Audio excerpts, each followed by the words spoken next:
Welcome to Frenchy Tales. Make your learning journey fun and exciting with engaging stories.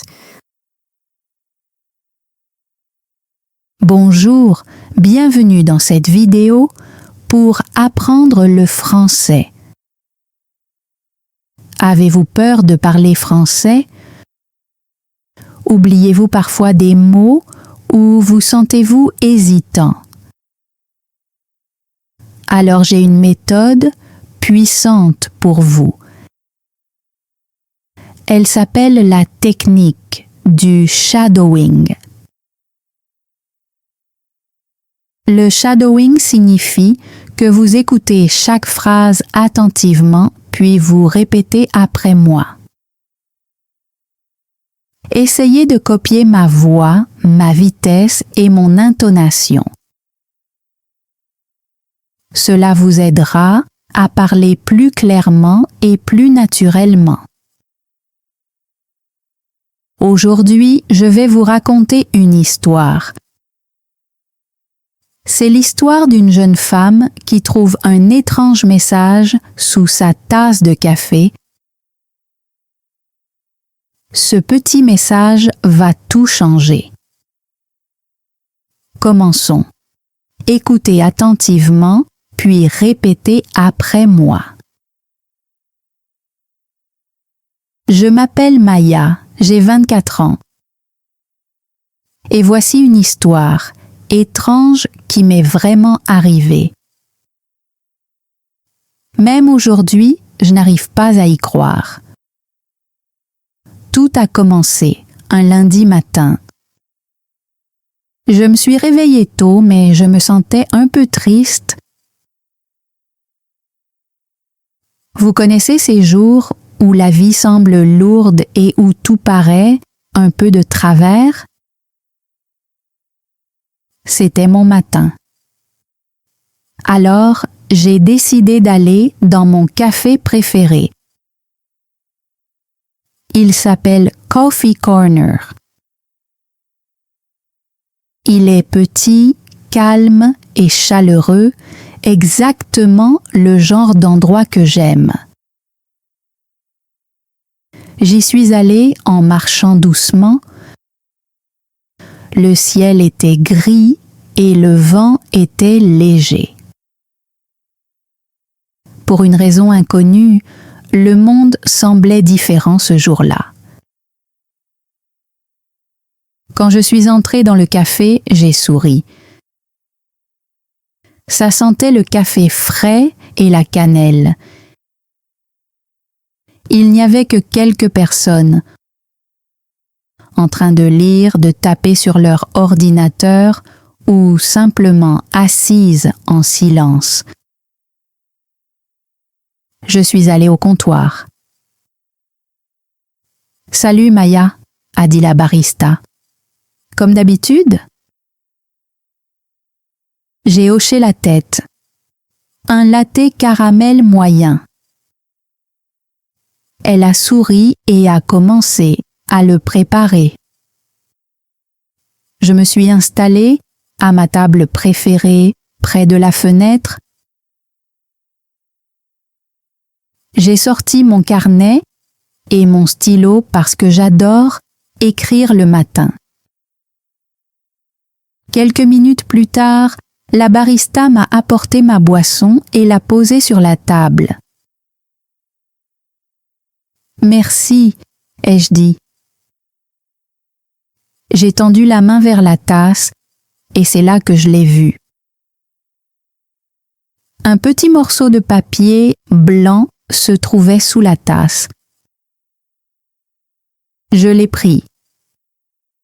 Au début, je pensais que c'était juste un coupon ou un petit message sympa du café. Mais non. Il disait « Ne fais pas confiance à l'homme en veste verte. » Mon cœur a sursauté. Je l'ai relu. « Ne fais pas confiance à l'homme en veste verte. » C'est tout. Aucun nom, aucune explication, rien. J'ai regardé autour de moi. Était-ce une blague? Est-ce que quelqu'un m'observait? Il n'y avait que 3 autres personnes dans le café. Une femme avec des écouteurs, un vieil homme avec un journal et un homme. Un homme qui portait une veste verte. Il était assis 2 tables plus loin. Il ne me regardait pas. Il tapait seulement sur son ordinateur portable et buvait son café. Mais maintenant, je ne pouvais plus m'empêcher de le fixer. Le message, parlait-il de lui? Qui avait mis ce papier sous ma tasse? Mon cœur s'est mis à battre plus vite. Étais-je en danger? Je me suis levée lentement et je suis allée au comptoir. « Hé !» ai-je chuchoté, « est-ce que tu as mis un mot sous mon café ?» Elle avait l'air confuse. Quel mot? Je lui ai montré le papier. Elle l'a lu. Son visage est devenu pâle. Je n'ai pas mis ça, dit-elle doucement. Personne ne l'a fait. J'ai préparé ton café toute seule. J'ai regardé de nouveau l'homme à la veste verte. Il travaillait toujours, comme si de rien n'était. Je me suis rassis en essayant de ne pas avoir l'air effrayé. Je gardais le mot dans ma main. J'ai ouvert mon carnet et fait semblant d'écrire, mais en réalité, je l'observais. Il n'avait pas l'air dangereux. Il semblait avoir autour de 30 ou 35 ans, avec de courts cheveux noirs et une barbe. Son visage paraissait calme, mais le message continuait de tourner dans ma tête. Ne fais pas confiance à l'homme en veste verte. J'ai sorti mon téléphone et ouvert la caméra. J'ai fait semblant de prendre un selfie, mais en réalité, j'ai pris une photo de lui derrière moi. Puis, j'ai cherché en ligne. Homme veste verte, coffee corner. Rien. Quand je l'ai regardé à nouveau, il me fixait. Nos regards se sont croisés. Il a souri, puis il s'est levé. Il a pris son ordinateur portable et sa tasse et a commencé à marcher vers moi. Mon estomac s'est serré. Que devais-je faire? Courir, appeler quelqu'un, me cacher. Trop tard. Il s'est arrêté juste devant moi. « Salut » dit-il doucement. Sa voix était calme. « Je suis désolée de te déranger, mais es-tu Maya ?» Ma bouche s'est asséchée. « Oui, pourquoi ?» Il semblait nerveux à présent. « Je crois que ceci est pour toi. » Il m'a tendu une petite enveloppe blanche. Mon nom était écrit dessus à l'encre rouge. « Comment tu connais mon nom ?» ai-je demandé. Il ne répondit pas à cette question. Il dit seulement « Lis la lettre et s'il te plaît, fais attention. » Puis il s'est retourné et a quitté le café. Je suis restée là, immobile.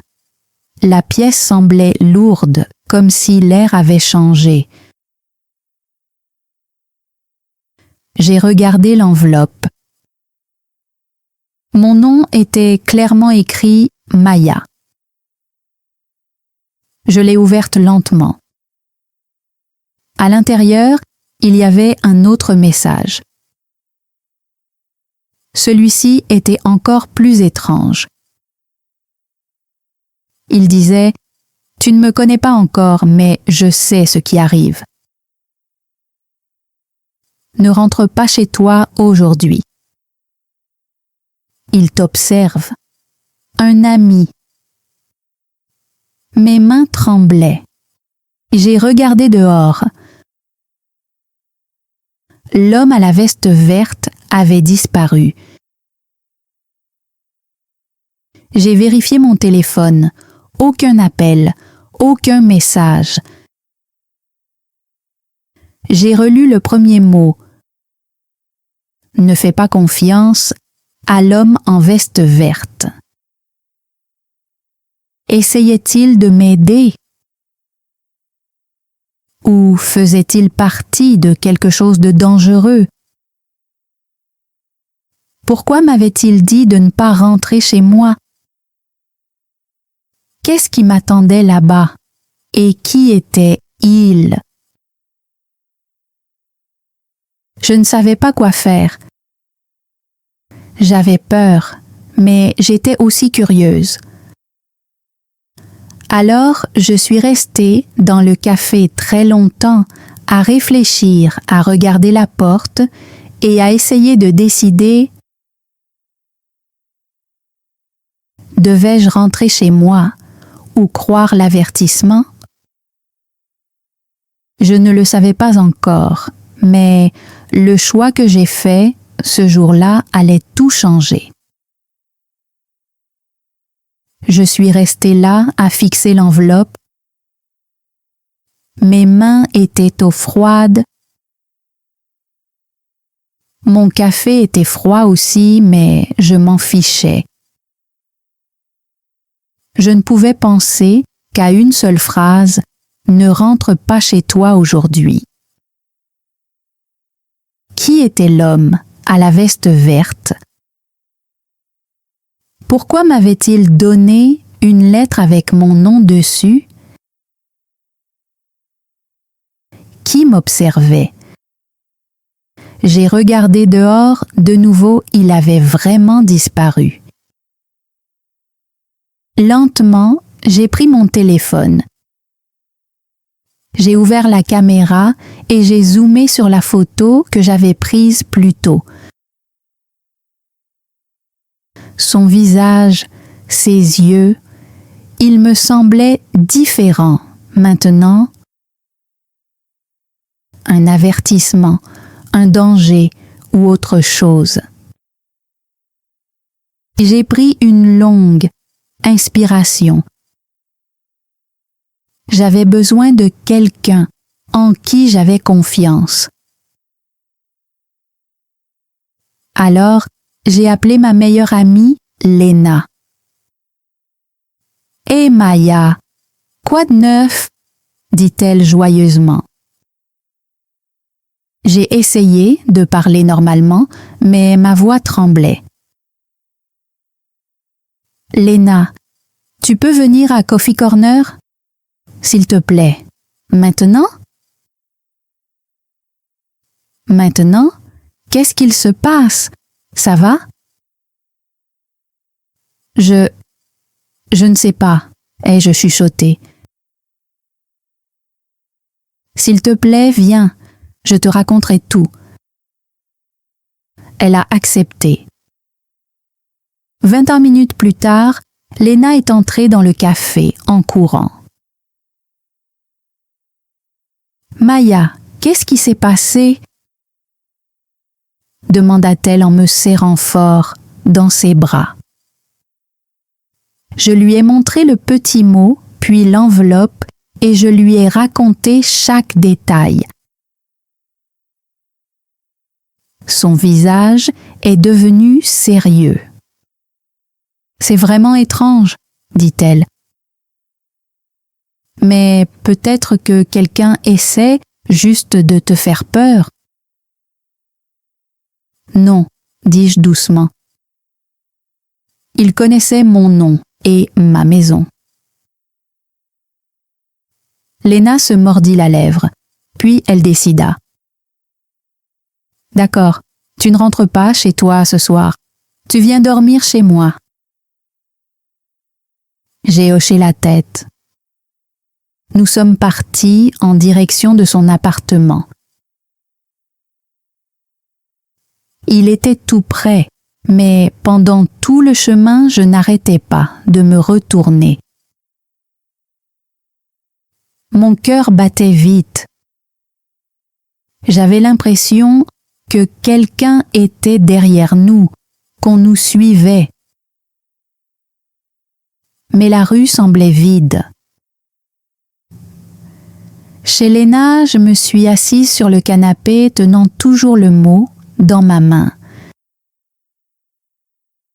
Léna m'a apporté une tasse de thé chaud. « Tu es en sécurité ici, » dit-elle doucement, mais je n'en étais pas sûre. Nous avons essayé de regarder la télévision. Nous avons essayé de sourire. Mais mon esprit revenait toujours à la lettre. Puis, à 22h30, quelque chose s'est produit.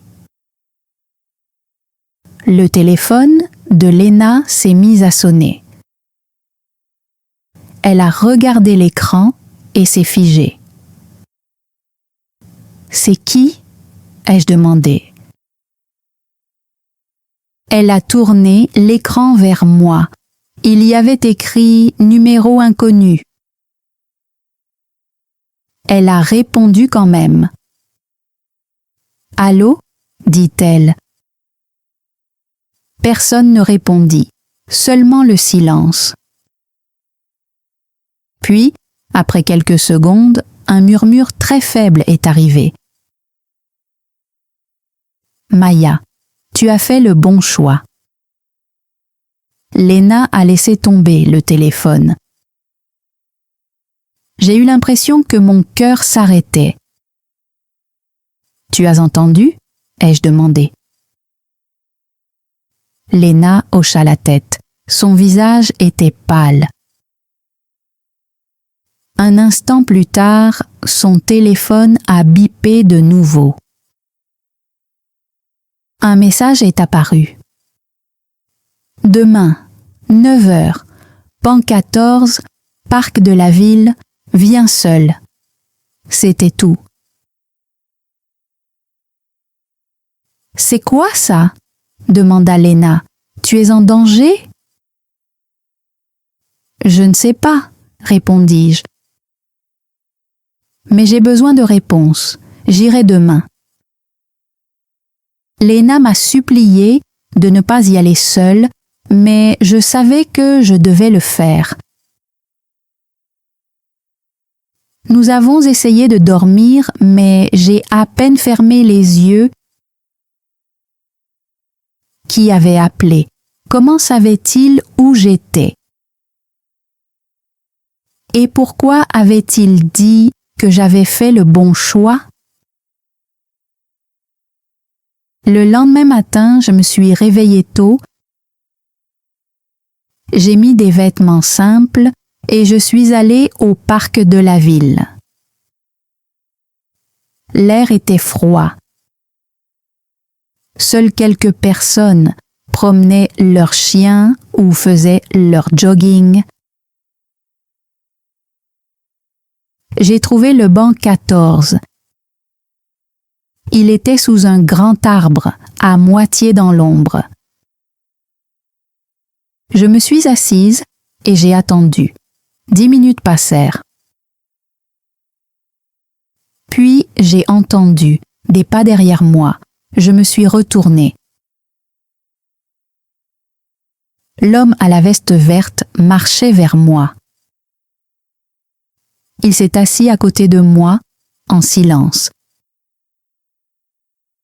Pendant un moment, aucun de nous n'a parlé. Puis il a dit calmement « Merci d'être venu ». Je l'ai regardé avec peur et colère. « Qui êtes-vous » ai-je demandé. Il a donné un petit sourire doux. « Mon nom n'a pas d'importance, » dit-il. « Mais je sais quelque chose que tu dois entendre. » Il a mis la main dans sa poche et a sorti une photo. C'était une photo de moi debout devant une librairie. J'ai eu un choc. Cette photo venait de la semaine dernière. Il hocha lentement la tête. « Je t'observe depuis un moment, » dit-il. « Mais pas pour te faire du mal, j'essayais de te protéger. » « Me protéger de qui ?» ai-je demandé. Il a regardé autour de lui, puis s'est penché plus près et a murmuré « De ton voisin. » Mes yeux se sont agrandis. « Quoi ?» soufflai-je. Il continua doucement. « Ton voisin, l'homme de l'appartement 5B, tu le connais bien ?» J'ai hoché la tête lentement. « Monsieur Laurent, il est calme, il est gentil. Pourquoi ?» L'homme s'est penché un peu plus près de moi. « Il n'est pas celui que tu crois, » dit-il doucement. Puis il m'a montré une autre image. Ce n'était pas une simple photo, c'était un article de journal. Homme recherché, vol d'identité et harcèlement. Utilise de faux noms et de fausses pièces d'identité. Le visage sur la photo était celui de Monsieur Laurent. Tout mon corps s'est figé. Ce n'était pas possible, ce ne pouvait pas être lui. Mais l'homme à la veste verte hocha lentement la tête. « Il t'a suivi ?» dit-il. « Il t'a observé pendant des semaines. Il avait même une clé de ton appartement. » Mon estomac s'est retourné. J'avais l'impression que le monde tremblait autour de moi. « Comment savez-vous tout ça ?» demandai-je. Il a plongé son regard dans le mien. Son visage était grave. « Parce que j'étais comme lui autrefois, » dit-il doucement. « Mais j'ai changé. Maintenant, j'aide les personnes en danger, les personnes surveillées. » Je sentais mes mains trembler sur mes genoux. Puis il a sorti quelque chose de sa poche et l'a déposé dans ma main.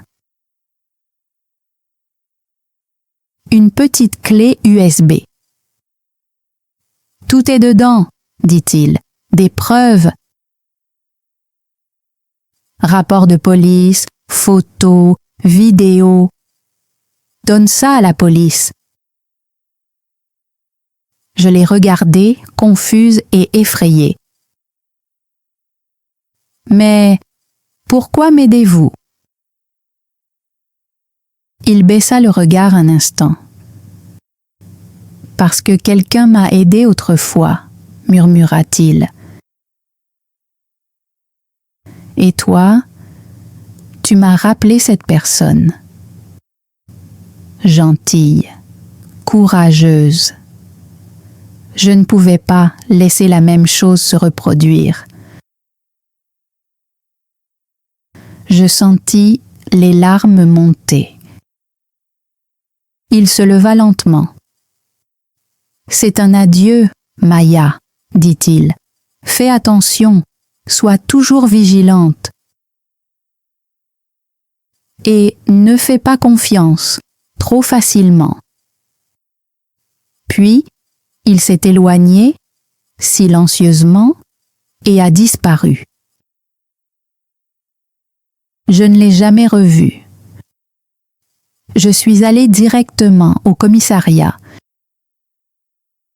J'ai donné la clé USB et j'ai tout raconté. La police a fouillé mon appartement et ils ont vraiment trouvé une caméra cachée dans ma chambre.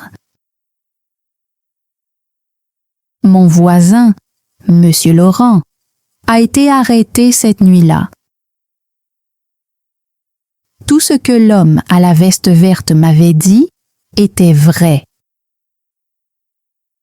Aujourd'hui, des semaines plus tard, je pense encore à lui, à ce mot sous ma tasse de café, à l'avertissement, à sa voix calme. Il m'a sauvé la vie et je n'ai jamais su son nom. Mais je n'oublierai jamais ces mots « Ne fais pas confiance trop facilement ». Tu m'as rappelé quelqu'un. Tu as fait le bon choix. C'était mon histoire, étrange, effrayante, mais réelle. Et si un jour vous trouvez un petit mot sous votre tasse, lisez-le attentivement. Il pourrait vous sauver la vie. Bravo pour votre travail aujourd'hui. Vous avez écouté, répété et pratiqué votre français. Continuez à utiliser la technique du shadowing chaque jour. Elle rendra votre français plus clair et plus naturel. Merci d'avoir regardé cette vidéo. À la prochaine. Thanks for joining Frenchy Tales. Don't forget to like, subscribe, and keep learning through stories. See you next time.